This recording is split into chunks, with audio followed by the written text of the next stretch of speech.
sense as an old person with a sense of history, real history.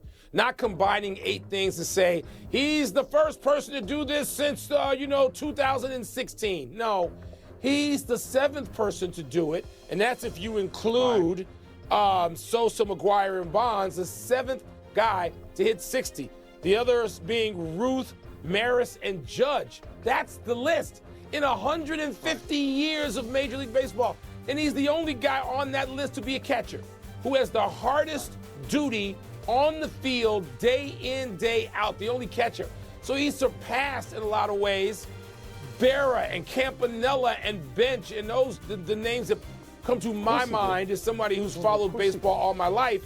So Tony, when you consider those 2 things, catcher, switch hitter, and 60, it truly historic.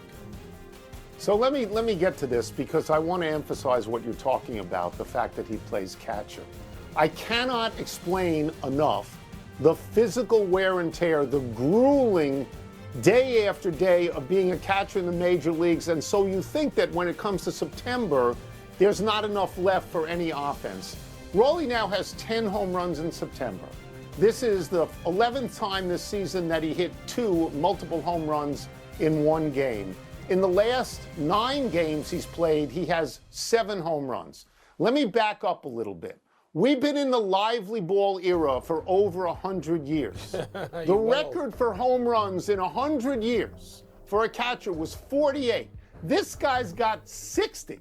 He didn't break the record. He jumped like Bob Beamon on this record. And let me get to Judge, because 51 home runs for Judge seems meager. Again, next to Rollie. 4th time. But 4th time. I'm going to go for a while, but Judge is now 4 times. There's only 3 people in Major League history who went 4 times 50.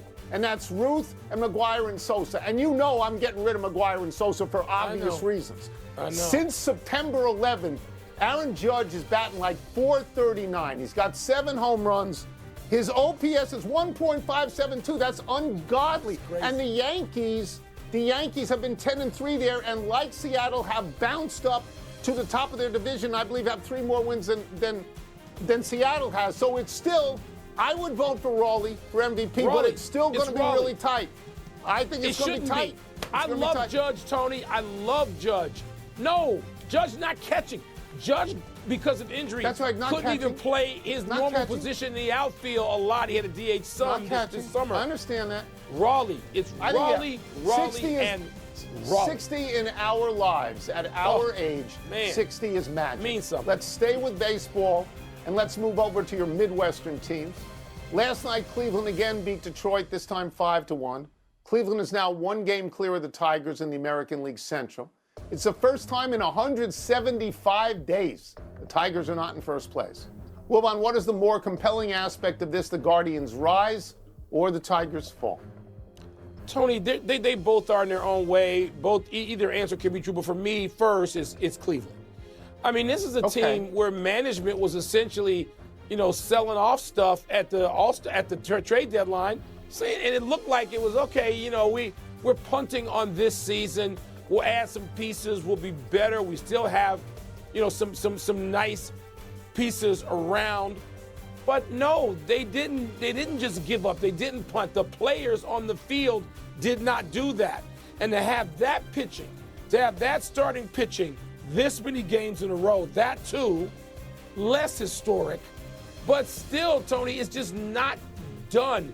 I mean, starting pitching we know is very vulnerable around Major League Baseball all the time, essentially. So to get that consistency of starting pitching night after night after night to get back in this race and win 17 and 19, for me, it's Cleveland.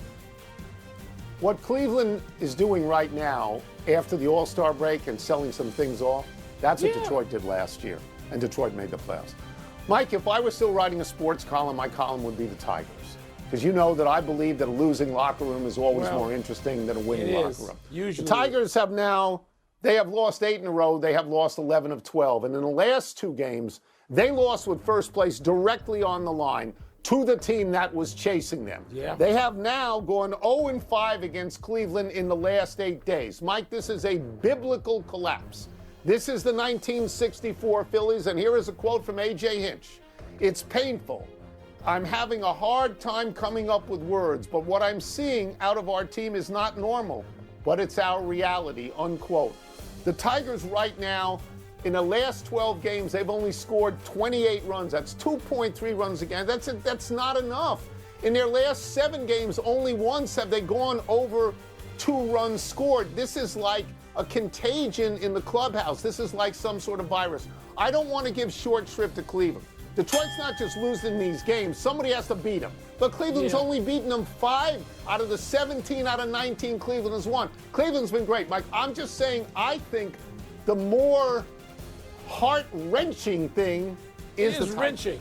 I feel bad for the Tigers, Tony. The other night when Skubal got knocked around by 3 batted balls, which went a total of about 40 feet, it was sort of, symbolic of what's going on with Detroit since when they started giving up that 15.5 game lead. They're both compelling stories. Let's celebrate Cleveland a little bit.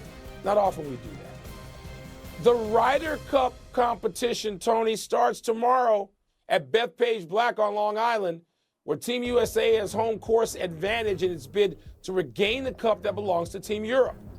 Tone, bettors are giving the United States the edge. Are you? By the way, I got the Bethpage Black sign right behind me on the set here. That is from the Black course there. I understand why the United States is favored because it is the home course, and in the Ryder Cup, the home course often is the most important thing. They have the #1 player in the world in Scottie Scheffler. They have 7 of the top 10. But I don't think they have a particular advantage at Bethpage. I mean, I really don't. Bethpage has been used for a major here or there, and the European players play it as well. Other than John Rahm, almost everybody in the European team is on the PGA Tour, so they play the same courses as the Americans. They play against and with the Americans. All right? The Americans have 4 rookies, Ryder Cup rookies. Europeans only have 1. The Europeans have won a bunch of majors, just like the Americans. You got McIlroy, Lowry, Rose, Rahm, your boy Fitzpatrick. They've come close in a lot of majors. Fleetwood, Hatton, McIntyre, Oberg, Straka, I don't want to mispronounce his name. So to me right now, if you just look at this on paper, I think the Europeans have a small edge. I think the European team is better on paper, period. Tony, you mentioned how they play these courses and they play with the Americans and against them. They live in America.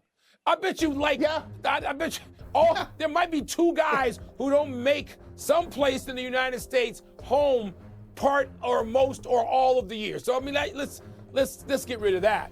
I look at this. Look, even when on paper we think the U.S. team is stronger, we often lose because there's something about team competition that just sits well with the European side. Time after time after time, the European team has won twice on the road in the United States. 2012 in Chicago and Medina. I was there at that. 2004 at Oakland Hills in Michigan. Yes, twice. It doesn't scare them. They love team competition. No. They seem to bond. They know they have an advantage there, even if it doesn't exist maybe in Sunday on singles. I know if I was betting, and I don't, I think I would say, oh no, I think Europe has to be considered the team with the edge going into tomorrow morning. I want to tell you one thing. I've been watching this on Golf Channel for 3 days. I watched the opening ceremony yesterday. I watched it. Your Northwestern boy, Luke Donald, was terrific. He is polished behind a microphone. Keegan Bradley was fine, but he was great. And that was a great ceremony. Luke has done it. Let's take a break. Luke's done this before, coming up, too. He has. How badly does the loss of... We got a big upcoming weekend in college football, which makes it a perfect time to bring in our great friend, ESPN NFL and college football analyst, Mr. Booger McFarland, wearing a shirt from Old Sandwich in Boston. Let's get to it. Unbeaten Oklahoma has just lost quarterback John Mateer, likely for a month after surgery on his throwing hand. How much of the Sooners' early success do you credit to Mateer? Probably 90% of it, Tony. Let's not forget, like when he came over, he also brought his offensive coordinator, Ben Arbuckle, with him. So that dynamic duo has led to the Sooners' offensive surge, and they are playing with a ton of confidence He is my favorite, early favorite for the Heisman Trophy. That's how explosive this young man has been. He's going to put up a ton of stats. I think he's over 1,300 yards total combined, 12 or 13 touchdowns, and the stats were only going to get bigger and bigger. I hope he comes back soon, because when he's on the field,